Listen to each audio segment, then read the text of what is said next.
Carl, obviously, last time we faced Melbourne City feels like an age ago now. I'm sure they're going to be keen to avenge what happened here, what we've done now, 3 months ago. Yeah, look, it's going to be, they had a bad start to the season, but they've recovered that and they've been playing some good games over the last few weeks. But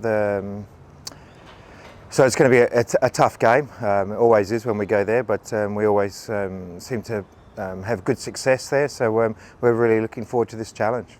Obviously, going up against Melbourne City now means going up against really Veart, club legend, name on the stands. How would that be going up against him? Obviously, some of the players. Yeah. Look, we're good friends as well. So look, it's.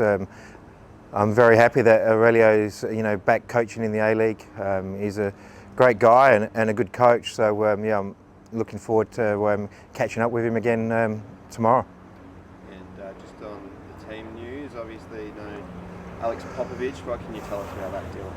Yeah, look, it's something that the club's working through at the moment with an opportunity for Alex to move overseas. So at the moment, we're still sort of sorting through things, and hopefully it all works out for him. We've put a lot of time and development into Alex, and it's good to see that paying off.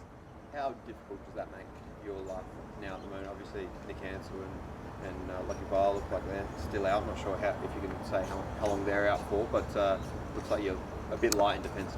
Yeah, look, it provides opportunities for other younger players to come through. It might provide as an opportunity to have a good look at Panna as well. So look, that's all part of football. The squads change, you get injuries over the course of the season, and it's about how the playing group adapt to that. And I suppose to this date we've been very fortunate with the injuries, and there hasn't been a lot of changes in our match day squad. So look, it's something that we have to deal with it, and still try and make the most of it.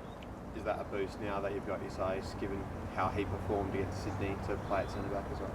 Yeah, most definitely. Look, Issa has been a great servant of the club, and he's prepared to play wherever he needs to play.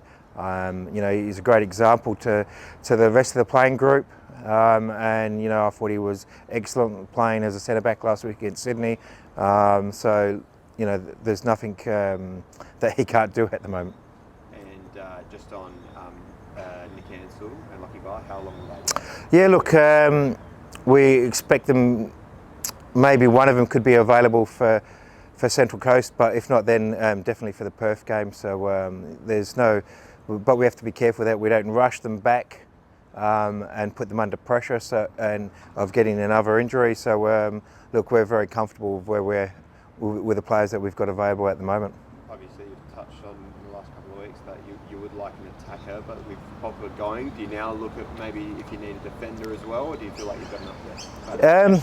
Yeah, look, we're always sort of looking, but it's very difficult. Sometimes it can be very difficult to attract players to come back to Australia, and when you're trying to find foreign players to come as well, it's important that we do our homework and research and make sure we get the right player that's going to fit for what we need.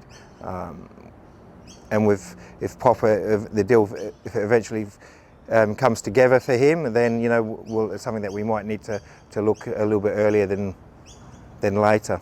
Do you think, have you been asked to do a job this season that just seems to be getting tougher and tougher? Obviously, Goodwin goes at the start of the year, you don't get your replacements, and now you've lost 3 players in January. Do you look at the squad? Obviously, there's quality, but do you go, well, I'm going to need some reinforcements at some point?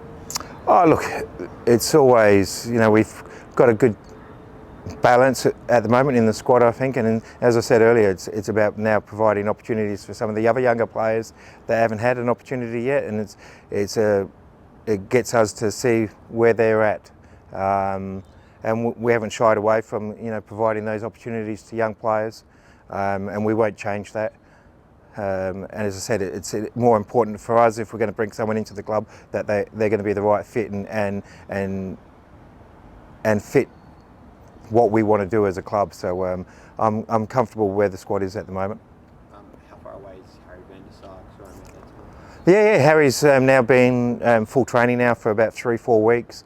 He's had a couple of runs with our internal youth games. So look, we will get past this week, and then I'd say starting next week, Harry will be available for selection. So that's a positive for us. Obviously, 20-year anniversary dinner last night. Big night for you as well. Named in the best team of the past 20 years. How was that for you? Yeah. Obviously, it's an honour, and thank the supporters. They must have very long memories to be able to remember what I did a long time ago. There was a lot of, I suppose, if I was picking the team, there was a lot of players that have missed out that I would have maybe have put in. So it's an honour that the fans have found it to put me in the team. But look, I think there was maybe a few players that should have got in front of me. Who would you have put in? Well, you just have to look at some of the Socceroos that we've had that have come through. Riley McGree, Cassini. So we've got some good young boys that missed out. And you spoke earlier about coming up against Vidi. Have you been in touch with him the last couple of weeks, or do you sort of block off communication the week before?